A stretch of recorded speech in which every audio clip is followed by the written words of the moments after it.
BJP ಶಾಸಕ ಮುನಿರತ್ನ ವಿರುದ್ಧ ಒಂದರ ಮೇಲೊಂದು ಕೇಸ್ಗಳು ಬೀಳ್ತಿವೆ. ಜಾತಿ ನಿಂದನೆ, ಜೀವ ಬೆದರಿಕೆ ಕೇಸ್ ಮುಗಿತಾ ಇದ್ದಂತೆ ರೇಪ್ ಪ್ರಕರಣ ದಾಖಲಾಯಿತು. ಈಗ ನೋಡಿದ್ರೆ ಕೋಟಿ ಕೋಟಿ ಹಗರಣವೇ ಮೈಗೆ ಮೆತ್ತಿಕೊಳ್ತಿದೆ.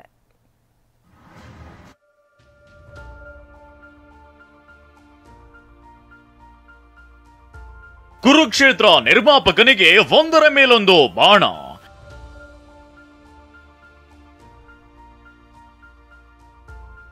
ಬಿಜೆಪಿ ಶಾಸಕ ಮುನಿರತ್ನ ಬೆನ್ನೇರಿದ 500 ಕೋಟಿ ಹಗರಣ.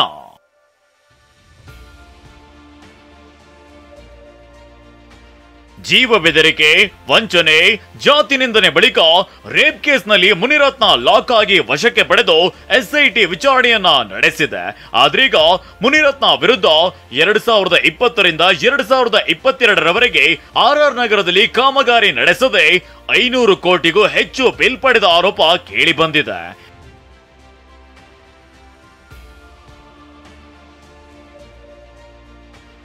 ಈ ಬಗ್ಗೆ ಬಿಬಿಎಂಪಿ ಮುಖ್ಯ ಆಯುಕ್ತ ತುಷಾರ್ ಗಿರಿನಾಥ್, ಬಿಬಿಎಂಪಿ ಕಂದಾಯ ವಿಶೇಷ ಕಮಿಷನರ್ ಮನೀಶ್ ಮೌದ್ಗಿಲ್ ನೇತೃತ್ವದಲ್ಲಿ ಸಮಿತಿ ರಚಿಸಿ ತನಿಖೆಗೆ ಆದೇಶಿಸಿದ್ದಾರೆ. ಒಂದು ಸ್ಪೆಸಿಫಿಕ್ ಪೀರಿಯಡ್ ನಲ್ಲಿ ಅರೌಂಡ್ 2 ವರ್ಷ ಪೀರಿಯಡ್ ನಲ್ಲಿ ಜಾಸ್ತಿ ಹಣ ರಿಲೀಸ್ ಆಗಿದೆ. ಅದು ಒಂದು ನಮ್ಮ ಸೀನಿಯಾರಿಟಿ ಇರುತ್ತೆ ಅಥವಾ ಒಂದು ಡಿಸ್ಕ್ರಿಷನ್ ನಲ್ಲಿ ಯಾರಿಗೆ ಪವರ್ ಇರುತ್ತೆ ಅದು ಮೀರಿ ಬೇರೆ ಯಾರೊಬ್ಬರು ಅಧಿಕಾರ ಚಲಾಯಿಸಿ ಈ ಥರ ಜಾಸ್ತಿ ಹಣ ಹೋಗಿದೆ ಅಂತ ಏನು ಹೇಳಿತ್ತು, ಆ ಪ್ರಕಾರ ಚೆಕ್ ಮಾಡಲಿಕ್ಕೆ ನಾವು ಒಂದು ಸಮಿತಿ ರಚನೆ ಮಾಡಿದ್ದೀವಿ. ಇದರ ಮಧ್ಯೆ ಜೈಲಿನಲ್ಲಿದ್ದ ಮುನಿರತ್ನರನ್ನ ಬಾಡಿ ವಾರೆಂಟ್ ಮೇಲೆ ಅಕ್ಟೋಬರ್ 5ರವರೆಗೆ ಕಸ್ಟಡಿಗೆ ಪಡೆದಿರೋ ಎಸ್ಐಟಿ ಎಲ್ಲ ಆಯಾಮದಲ್ಲೂ ವಿಚಾರಣೆಗೆ ಒಳಪಡಿಸಿದೆ. ಮೊದಲಿಗೆ ಮಹಿಳೆ ಆರೋಪಗಳನ್ನ ಮುನಿರತ್ನ ಮುಂದಿಟ್ಟು ಉತ್ತರವನ್ನ ಪಡೆದಿದ್ದಾರೆ.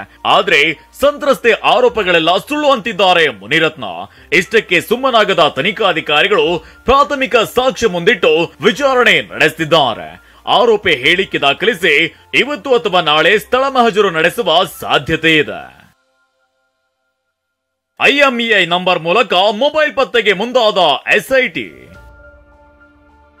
ಕಗ್ಗಲೀಪುರ ಪೊಲೀಸರ ಬಳಿ ತನ್ನ ಮೊಬೈಲ್ ಕಳ್ಳತನವಾಗಿದೆ ಎಂದಿರೋ ಶಾಸಕ ಮುನಿರತ್ನ ನಡೆ ಮೇಲೆ ಎಸ್ಐಟಿ ಅಧಿಕಾರಿಗಳಿಗೆ ಸಂಶಯ ಮೂಡಿದೆ. ಹೀಗಾಗಿ ಐಎಂಇಐ ನಂಬರ್ ಪಡೆದ ಎಸ್ಐಟಿ ಮೊಬೈಲ್ ಪತ್ತೆಗೆ ಶೋಧ ನಡೆಸುತ್ತಿದೆ. ಯಾಕಂದ್ರೆ ಮೊಬೈಲ್ನಿಂದ ವಿಡಿಯೋ ಕಾಲ್ ಮಾಡಿದ್ರು ಅಂತ ಅತ್ಯಾಚಾರ ಸಂತ್ರಸ್ತೆ ಆರೋಪಿಸಿದ್ರು. ಅರೆ ಬೆತ್ತಲಾಗುವಂತೆ ಒತ್ತಾಯಿಸಿದ್ರು ಅಂತ ಪೊಲೀಸರ ಮುಂದೆ ಹೇಳಿಕೆ ದಾಖಲಿಸಿದ್ದಾರೆ. ಹೀಗಾಗಿ ಮುನಿರತ್ನ ಮೊಬೈಲ್ ಹಿಂದೆ ಬಿದ್ದಿದೆ ಎಸ್ಐಟಿ. ಶಾಂತಮೂರ್ತಿ ಜೊತೆ ಪ್ರದೀಪ್, ಟಿವಿ9 ಬೆಂಗಳೂರು.